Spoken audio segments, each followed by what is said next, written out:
Seigneur, nous te disons merci. Merci encore notre Dieu pour cette occasion spéciale. Nous voulons encore te dire merci pour tes grâces de vie, tes grâces de santé, tes grâces de protection. Merci pour tes combats, merci pour ta bienveillance. Merci infiniment pour tes œuvres, Seigneur. Merci encore pour le don du Saint-Esprit et pour la direction du Saint-Esprit. Merci encore pour ta patience, ô Dieu. Ta patience, Seigneur, ô Dieu, c'est notre salut. Merci pour le prolongement de ta patience, pour le salut des brebis égarés de la maison d'Israël, pour le salut des hommes méchants sur la terre, Seigneur. Merci parce que ta grâce, c'est pour le salut de tous. Car le Christ déclare, je ne suis pas venu pour être servi, mais je suis venu pour servir et donner ma vie en rançon pour tous. Merci Père pour cette occasion encore ce soir pour partager dans ta parole, Seigneur. Merci infiniment pour le don de ta parole. Merci infiniment pour le don de l'Église. Merci infiniment pour le don du Saint-Esprit. Merci beaucoup, notre Dieu. Merci pour ton grand amour manifesté en la personne de Jésus-Christ. Merci infiniment parce que tu as donné celui pour qui tu as créé toutes choses pour notre salut. Merci infiniment. Père, tu nous accordes encore la grâce ce soir de plonger le regard dans ta parole pour la méditer afin de discerner ta volonté au sujet de l'enseignement de la femme au sein d'une église locale. Merci infiniment pour le don de ta parole. Merci pour cette parole qui est efficace. Merci pour cette parole qui a le pouvoir de nous enseigner. Merci pour ta parole qui a le pouvoir de nous instruire, de nous convaincre.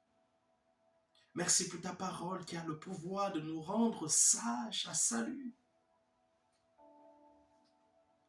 Père, dans ta bonté et dans ta grâce, permets que seul l'Esprit Saint libère l'esprit de la parole ce soir. Que tout ce qui est de l'homme disparaisse. Que l'homme disparaisse et que tu paraisses. Que l'homme se tait et que tu parles, Seigneur. S'il te plaît, Seigneur. Prends le total contrôle. Tu es le Dieu qui guide éternellement. Viens et guide-nous à travers ta parole pour nous aider à comprendre quelle est ta volonté. En ce qui concerne la posture de la femme au sein d'une assemblée des saints en tant qu'enseignante de la parole. Père, tu connais la motivation de nos cœurs. Le seul désir, c'est de faire ta volonté. Le seul désir, c'est d'éclairer tes enfants. Le seul désir, c'est d'affranchir ceux-là qui étaient dans les pièges du malin. Le seul désir, ô Dieu, c'est d'être délivré de toute forme d'indépendance. Le seul désir, c'est d'être délivré de tous les mensonges du diable, de la rébellion. Même si on était un membre actif au sein d'une assemblée locale. Délivre-nous de l'activisme. Délivre ceux qui vont écouter ce message de tous les mensonges du diable. Que l'épée de ta parole renverse dans le cœur, dans leur esprit, toute plante que tu n'as pas plantée, tout raisonnement que tu n'as pas inspiré, Seigneur. Ceux qui se sont éloignés jusqu'ici de ta voix, de ta volonté, à cause des faux raisonnements, à cause, Seigneur, des faux enseignements, à cause des convictions non fondées sur ta parole. Père, merci pour la libération au terme de cet enseignement, Seigneur.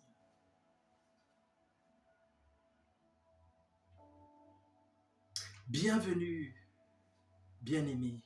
Bienvenue à toi qui écoutes cette vidéo. Cette vidéo est la deuxième partie de cet enseignement. Donc je t'invite à suivre la première partie. Parce qu'il y a une suite dans cet enseignement. Il y a des éléments de base dans la première partie qui sont indispensables pour préparer le terrain, pour préparer ton cœur à coopérer avec ce message, pour discerner la volonté de Dieu. Si réellement tu as faim, tu as soif de connaître la volonté de Dieu. À savoir si une femme doit se tenir au sein d'une assemblée locale pour enseigner, pour prendre autorité. Parce que enseigner, c'est prendre l'autorité.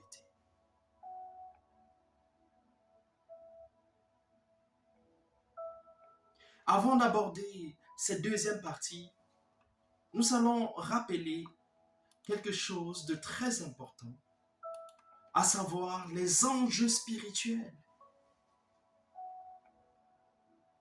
Bien-aimés, en tant qu'enfants de Dieu, nous devons regarder les choses du point de vue physique et du point de vue spirituel. La position d'enseignant de la parole a une portée spirituelle. Il faut rappeler que lorsque nous enseignons, nous nous exposons à un jugement sévère, selon Jacques au chapitre 3, verset 1. La Bible nous rappelle, bien-aimés, qu'il n'y a pas un grand nombre parmi vous qui enseignent, parce que ceux qui enseignent seront jugés sévèrement. Parce que l'enseignant de la parole a cette lourde responsabilité de communiquer la pensée de Dieu. Parce que si nous ne communiquons pas la pensée de Dieu, nous égarons les enfants de Dieu. Nous détruisons la vérité. Nous combattons la vérité. Or, Dieu est vrai et sa parole est vérité. Alors, quel est l'enjeu spirituel de la position du Seigneur de la parole?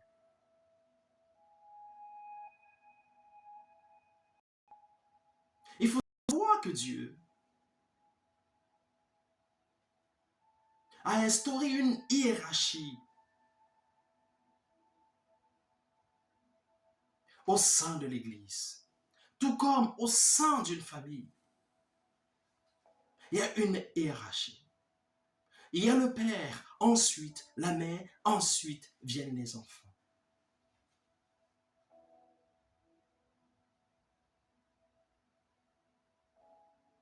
Dans l'Église, Dieu est au-dessus. Ensuite vient le Fils. Ensuite vient le Christ. Ensuite vient l'homme. Ensuite la femme. Ensuite les enfants. Et bien aimés, ne soyez pas étonnés que l'ennemi attaque l'ordre établi par Dieu. Pourquoi? Parce que le but du diable, c'est de s'opposer à Dieu et à tout ce qui s'appelle Dieu. Il s'attaque à tout ce qui est de Dieu. Alors, qu'est-ce qui est de Dieu? Que le diable attaque. La parole, les saintes Écritures. Donc, toi qui enseignes, en tant que femme, n'oublie pas que le diable attaque la parole. Le diable attaque le salut qui vient de Dieu. Le diable attaque la sainteté qui vient de Dieu. Le diable attaque la modestie qui vient de Dieu. Le diable attaque la position de mère qui vient de Dieu.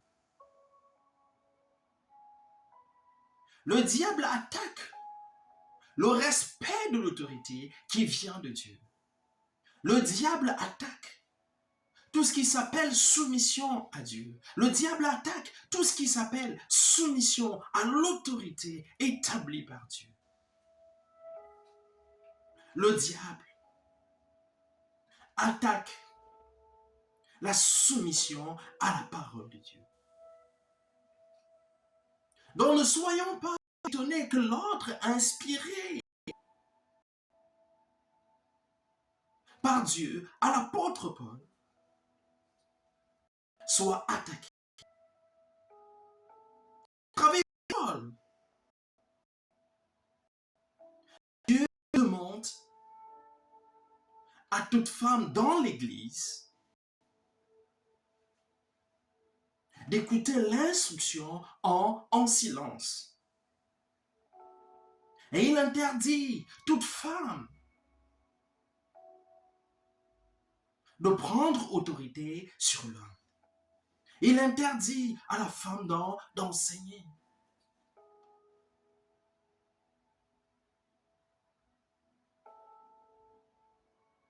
Ce que Paul dit, c'est la parole inspirée par Dieu.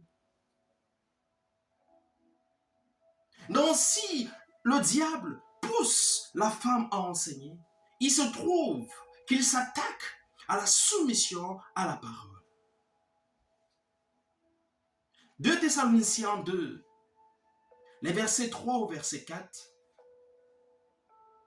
dit ceci: que personne ne vous séduise d'aucune manière, car il faut que l'apostasie soit arrivée auparavant, et qu'on ait vu paraître l'homme du péché, le fils de la perdition, l'adversaire qui se lève au-dessus de tout ce qu'on appelle Dieu et de ce qu'on adore, jusqu'à s'asseoir dans le temple de Dieu, se proclamant lui-même Dieu. Donc, bien-aimés, nous sommes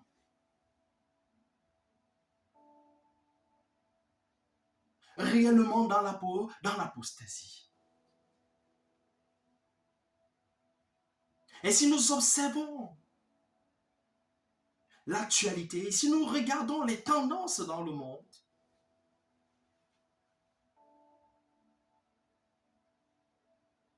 le monde s'élève au-dessus de tout ce qu'on appelle Dieu et de ce qu'on adore.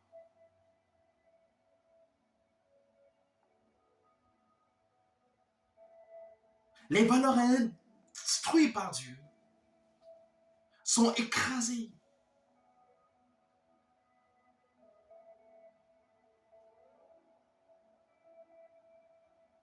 Donc, bien-aimés, avant de prendre la parole en tant que femme pour enseigner, je t'invite à méditer et à te demander, est-ce que le diable serait en train de me pousser à m'opposer à l'ordre établi par Dieu au sein de l'Église? Est-ce que le diable voudrait me manipuler pour m'opposer à ce qu'on appelle Dieu, Parce que la parole est de Dieu. Ce que l'apôtre Paul a dit est de Dieu.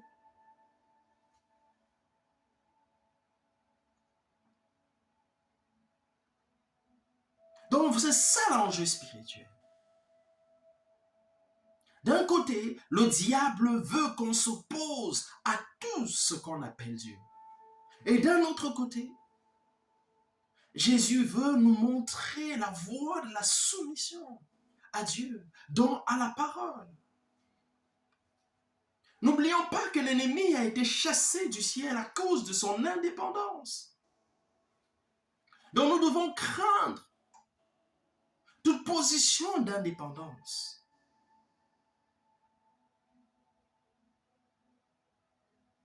Quand une femme se retrouve dans une assemblée locale en train d'enseigner,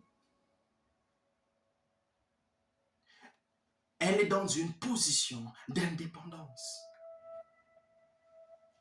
Parce qu'elle est contraire à ce que dit l'Écriture, à ce que martèle l'Écriture.